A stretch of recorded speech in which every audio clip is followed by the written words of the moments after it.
আল্লাহ বলছেন যদি তোমরা আল্লাহর দিন থেকে মুখ ফিরিয়ে নাও তাহলে আল্লাহ তোমাদের স্থলাভিষিক্ত এমন সকল ব্যক্তিদেরকে আনবেন যাদেরকে আল্লাহ ভালোবাসবেন, তারাও আল্লাহকে ভালোবাসবে। এখানে আল্লাহ রাব্বুল আলামিন শুরু করেছেন আল্লাহর ভালোবাসা দিয়ে। আল্লাহ বলছেন বিকাউমি ইউহিব্বুহুম ওয়া ইউহিব্বুনা, আল্লাহ তাদেরকে ভালোবাসবেন, তারাও আল্লাহকে ভালোবাসবেন। তাহলে বোঝা যাচ্ছে আল্লাহর ভালোবাসাটা আল্লাহ আগে নিয়ে আসছেন। আমরা কোনোদিনও আল্লাহকে পরিপূর্ণ ভালোবাসতে পারবো না। আমাদের ভালোবাসার মধ্যে ব্যাঘাত হতেই পারে, সমস্যা হতে পারে, কিন্তু আল্লাহ রাব্বুল আলামিনের ভালোবাসার একবারে নিখুঁত। আল্লাহর ভালোবাসার মধ্যে কোনো সার্থকতা নেই। আল্লাহ তার ভালোবাসাটা আগে নিয়ে আসছেন, এটা হচ্ছেন আল্লাহর দয়া। আল্লাহ যে বান্দাকে কত ভালোবাসেন এটার ব্যাপারে একটা হাদিস এসেছেন। আল্লাহ রসুল সাল্লাল্লাহু আলাইহি সাল্লাম বলছেন যে আল্লাহ রাব্বুল আলামিন তার রহমতকে, তার ভালোবাসাকে 100 ভাগ করে 1 ভাগ ভালোবাসা, দয়া সকল সৃষ্টির মধ্যে আল্লাহ ছড়িয়ে দিয়েছেন। আর 99 ভাগ ভালোবাসা স্বয়ং আল্লাহ নিজের কাছে রেখে দিয়েছেন। তো 1 ভাগ ভালোবাসার কারণে, 1 ভাগ ভালোবাসার কারণে মায়েরা তাদের সন্তানদের জন্য জীবন দিতেও প্রস্তুত। স্বামীর জন্য স্ত্রী, স্ত্রীর জন্য স্বামী, ভাইয়ের জন্য বোন, বোনের জন্য ভাই জীবন দিয়ে দেয়। এই 1 ভাগ ভালোবাসা, 1 ভাগ ভালোবাসার কারণেই একটা কুকুর তার বাচ্চাকে ছেড়ে যায় না, একটা পাখি তার বাচ্চাকে ছেড়ে যায় না। এই 1 ভাগ ভালোবাসা আল্লাহ সৃষ্টিকুলের মধ্যে ছড়িয়ে দিয়েছেন। আর 99 ভাগ ভালোবাসা স্বয়ং আল্লাহর নিজের কাছে রেখে দিয়েছেন। ওই কিয়ামতের দিন আল্লাহ এই 99 ভাগ ভালোবাসা বান্দার জন্য কি করে দিবেন? উন্মুক্ত করে দিবেন। সুবহানাল্লাহ। তো আল্লাহ তাআলা বলছেন ইয়া আইয়ুহাল্লাযীনা আমানু, হে ঈমানদাররা, মাইয়ারতাদ্দা মিনকুম আন দীনিহি, যদি তোমরা আল্লাহর দিন থেকে মুখ ফিরে নাও, আল্লাহর ইবাদত বন্দেগী না করো, তাহলে ফাসাউফা ইয়াতিল্লাহু বিকওমিন, তাহলে অবশ্যই আল্লাহ তোমাদের পরিবর্তে এমন একটা জাতিকে নিয়ে আসবেন, ইউহিব্বুহুম ওয়া ইউহিব্বুনা, আল্লাহ তাদেরকে ভালোবাসবেন, তারাও আল্লাহকে ভালোবাসবেন। আদিল্লাতিন আলাল মুমিনিন, আর এরপর আল্লাহ বলছেন তারা ওই সকল ব্যক্তিরা যাদেরকে আল্লাহ আমাদের পরিবর্তে নিয়ে আসবেন, তারা মুমিনদেরকে কি করবেন? ইজ্জত সম্মান করবেন। আইজ্জাতিন আলাল কাফিরিন, এবং কাফিরদের প্রতি তারা হবে কঠোর। মুমিনদের প্রতি হবে কোমল এবং কাফিরদের প্রতি হবে কি?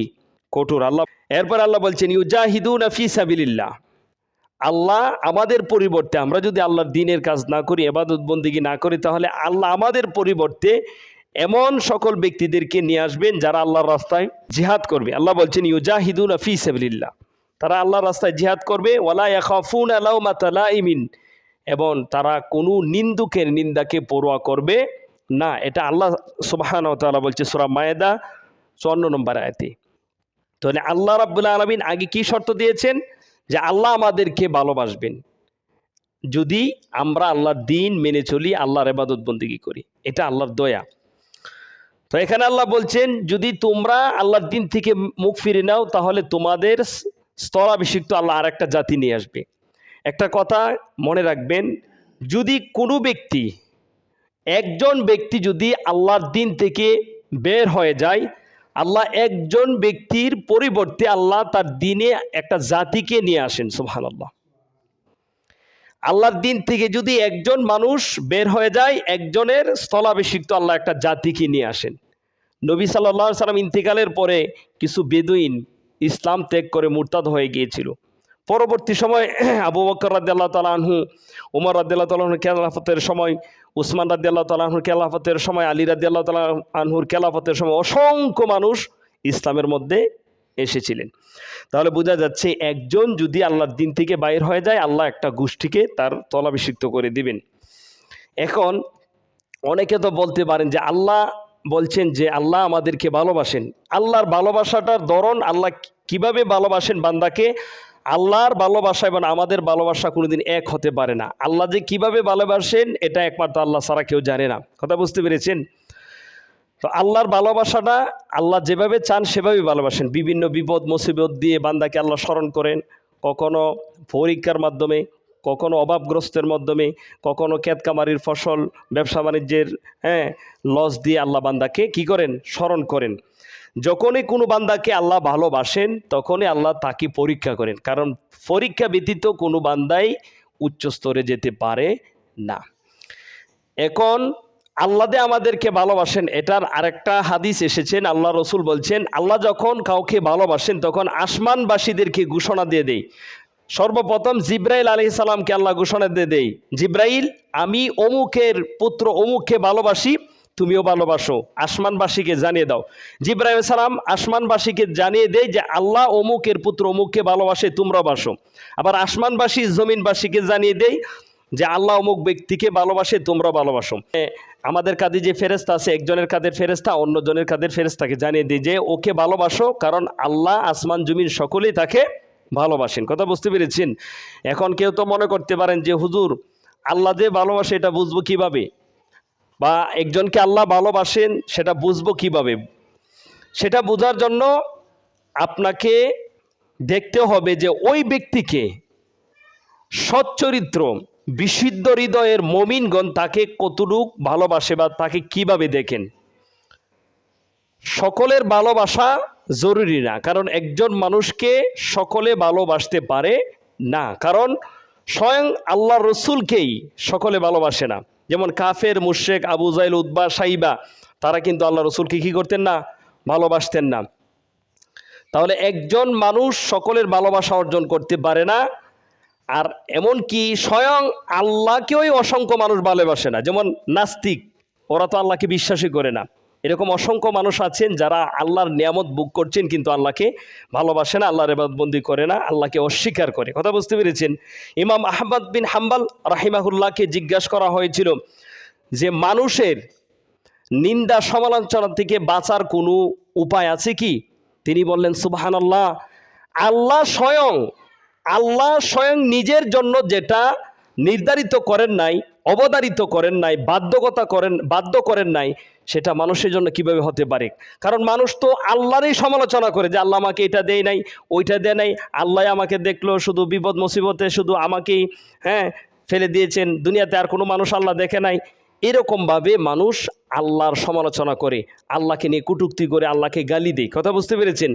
তাহলে আল্লাহ তার রসুল সমালোচনা থেকে বাঁচতে পারে নাই, আমি আপনি কোনোদিনও বাঁচতে পারবো না। আর পৃথিবীর সকল মানুষ কোনো মানুষকে কি করে না? ভালোবাসবে না। একজন মানুষ সকলের ভালোবাসা অর্জন করতে পারে না, এটা কষ্টিল কালেও সম্ভব না। আল্লাহ রাব্বুল আলামিন সূরায়ে তাহা 20 নম্বর সূরার 39 নম্বর আয়াতে আল্লাহ বললেন, ও আলকাইতু আলাইকা মাহাব্বাতি মিন্নি, হে মুসা, মুসা আলাইহিস সালামকে আল্লাহ বলছিলেন, হে মুসা আমি তোমার উপরে আমার ভালোবাসা ঢেলে দিয়েছি। তো মুসা আলাইহিস সালামকে কি সকলে ভালোবেসেছিলেন? ফেরাউন ভালোবাসতো? মুসা আলাইহিস সালামের মুসা আলাইহিস সালামের সময়ে ওনার যে জাতি ছিল, জাতির মধ্যে 100-র মধ্যে 20% মানুষ ওনাকে ভালোবাসতো, আর 80% মানুষ মুসা আলাইহিস সালামের বিরোধিতা করত। এখন আপনি যদি বলেন যে 80% মানুষ মুসা আলাইহিস সালামের বিরোধিতা করে, তাহলে তো সে সৎ মানুষ না। আপনি কি এই কথা কেউ বলতে পারবে যে মুসা আলাইহিস সালামকে 80% মানুষ ভালোবাসতো না, বা 80% মানুষ মুসা আলাইহিস সালামের বিরোধিতা করত? হ্যাঁ, অল্প কয়েকজন মুমিন মুসা আলাইহিস সালামের উপর কি এনেছিলেন? ঈমান এনেছিলেন। আর ফেরাউনের বিশাল বাহিনী মুসা আলাইহিস সালামের বিরোধিতা করেছিলেন। তাহলে মানুষের ভালোবাসা দিয়ে একজন মানুষকে বিচার করা যাবে না যে ওই লোকটাকে ভালোবাসে বা আল্লাহ তাকে ভালোবাসেন বা নাওই বাসেন, কারণ আল্লাহর ভালোবাসার ধরন বিভিন্ন রকম হয়। কথা বুঝতে পেরেছেন? তবে এটা দেখতে পারেন যে ওই লোকটাকে বিশুদ্ধ হৃদয়ের, সচ্চরিত্র, উত্তম চরিত্রের অধিকারী মুমিনটা তাকে কোন দৃষ্টিতে দেখে কতটুকু ভালোবাসে। কথা বুঝতে পেরেছেন? তো আমি এই আয়াতের তাফসীর নিয়ে আজকে আলোচনা করব। তো আমি যে বিষয়টা আলোচনা করছিলাম সেটা হচ্ছে আল্লাহর ভালোবাসা।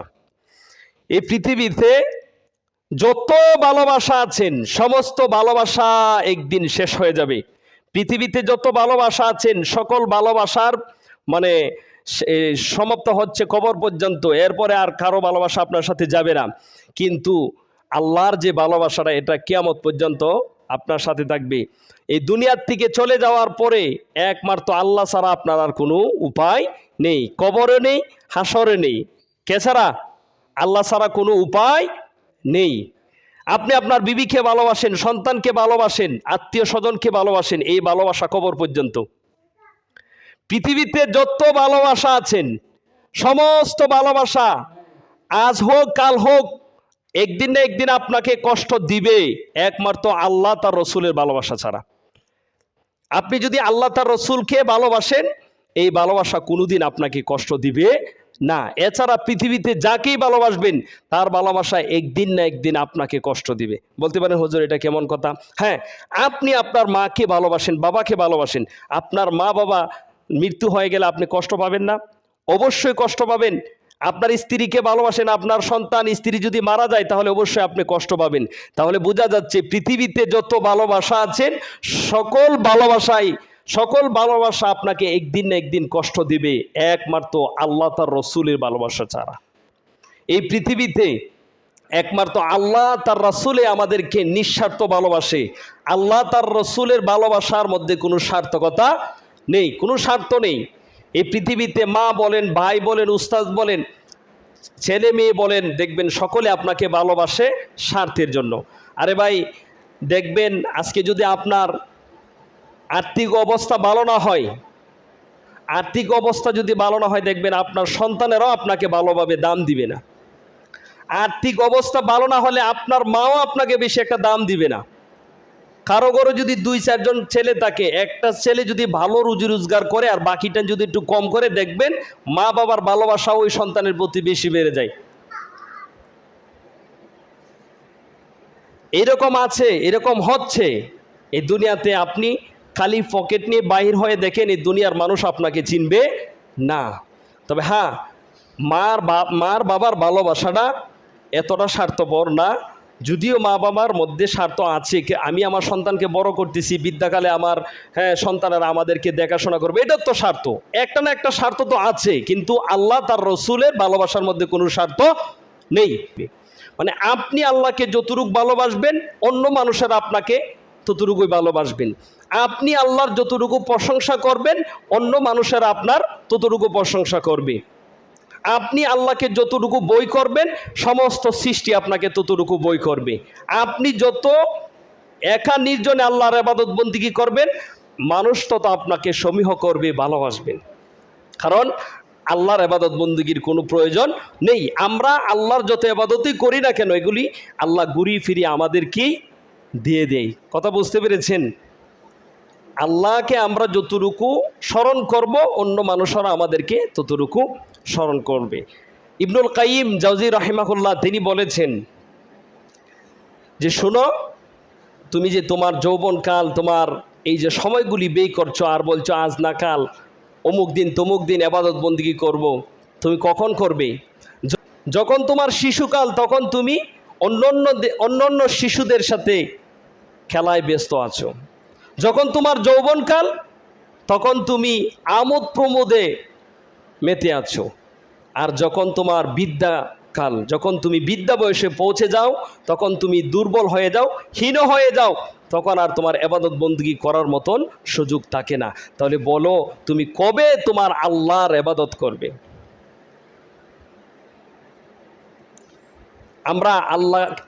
আমরা যদি আল্লাহর ইবাদত করি তাহলে আল্লাহ আমাদেরকে কি করবেন? ভালোবাসবেন। আল্লাহ যদি ভালোবাসেন, এর চেয়ে বড় পাওয়া একজন বান্দার জন্য আর কিচ্ছু হতে পারে না। একজন বান্দার জন্য সবচেয়ে দামি সম্পদ হচ্ছেন আল্লাহর ভালোবাসা। কাফের মুশরিকরা মূর্তি পূজা করে, যারা মাজার পূজা করে, যারা বিভিন্ন এই জায়গায় সেই জায়গায় মৃত ব্যক্তিদের কাছে যায়, সকলে আল্লাহর ভালোবাসা পাওয়ার জন্যই করে। কিন্তু আল্লাহ বলেছেন না, ওই দিকে দৌড়াদৌড়ি করে আমার ভালোবাসা পাইবা না। আমার ভালোবাসা পেতে হলে আমার রসুলের আনুগত্য করবে এবং আমার বিধিবিধান মেনে চলবে। কথা বুঝতে পেরেছেন?